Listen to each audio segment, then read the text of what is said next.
भोला बसहा पे अइले सवार सखी गौरा जी के द्वार सखीना। भोला बसहा पे अइले सवार सखी गौरा जी के द्वार सखीना। गौरा जी के द्वार सखीना हो द्वार सखीना। द्वार सखीना हो द्वार सखीना। भोला बसहा पे अइले सवार सखी गौरा जी के द्वार सखीना। भोला बसहा पे अइले सवार सखी गौरा जी के द्वार सखीना। शिव दमड़ु बजावा सबके मन हरसाव। शिव दमड़ु बजावा सबके मन हरसावा। उनके सपवा छोड़े लफो फुकार सखी गौरा जी के द्वार सखीना। उनकर सपवा छोड़े लफो फुकार सखी गौरा जी के द्वार सखीना। शिव दमड़ु बजावा सबका मन हरसावा। भोला दमड़ु बजावा सबके मन हरसावा। उनकर सपवा छोड़े लफो पुकार सखी गौरा जी के द्वार सखीना। उनकर सपवा छोड़े लफो पुकार सखी गौरा जी के द्वार सखीना। भोला बसहा पे अइले सवार सखी गौरा जी के द्वार सखीना। भोला बसहा पे अइले सवार सखी गौरा जी के द्वार सखीना। केहू भंगिया पियावे केहू भसमी रमावे। केहू भंगिया पियावे केहू भसमी रमावे।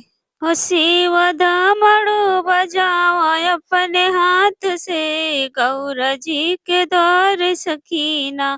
शिव दमड़ु बजावा अपने हाथ सखी गौरा जी के द्वार सखीना।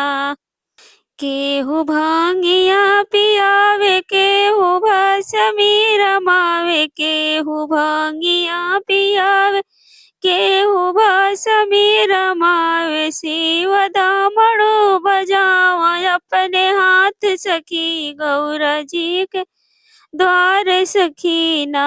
शिव दमड़ु बजावा अपने हाथ सखी गौरा जी के द्वार सखीना।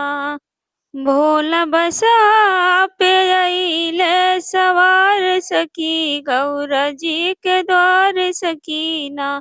भोला बसहा पे अइले सवार सखी गौरा जी के द्वार सखीना।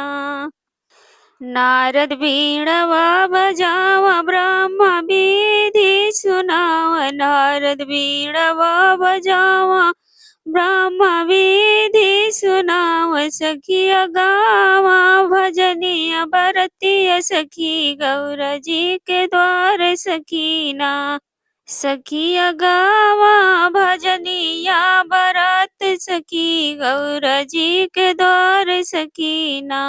नारद बीड़वा बजावा ब्रह्मा विधि सुनावा। नारद बीड़वा बजावा ब्रह्मा विधि सुनावा। सखिया गावा भजनिया सखिया गावा कजरिया बरात सखी गौरा जी के द्वार सखीना।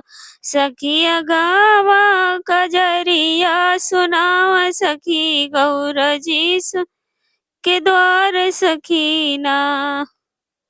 भोला बसहा पे अइले सवार सखी गौरा जी के द्वार सखीना। भोला बसहा पे अइले सवार सखी गौरा जी के द्वार सखीना।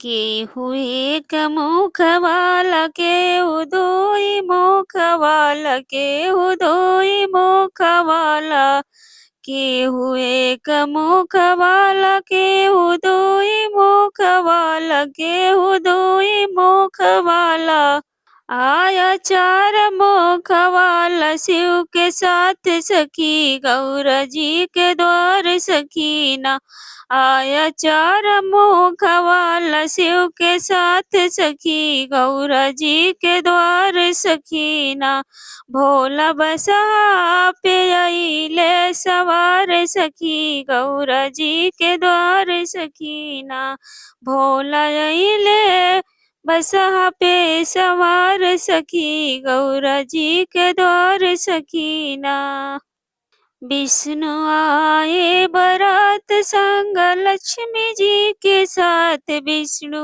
आए बारात संग लक्ष्मी जी के साथ संग लक्ष्मी जी के साथ हिमाचल पावापुर शिव के अपने हाथ सखी गौरा जी के द्वार सखीना हिमाचल पावापुर शिव के अपने हाथ सखी गौरा जी के द्वार सखीना शिव जी बसा पे अइले सवार सखी गौरा जी के द्वार सखीना शिव जी अइले बसहा पे सवार सखी गौरा जी के द्वार सखीना भोला अइले बसहा पे सवार सखी गौरा जी के द्वार सखीना शिव जी अइले बसहा पे सवार सखी गौरा जी के द्वार सखीना।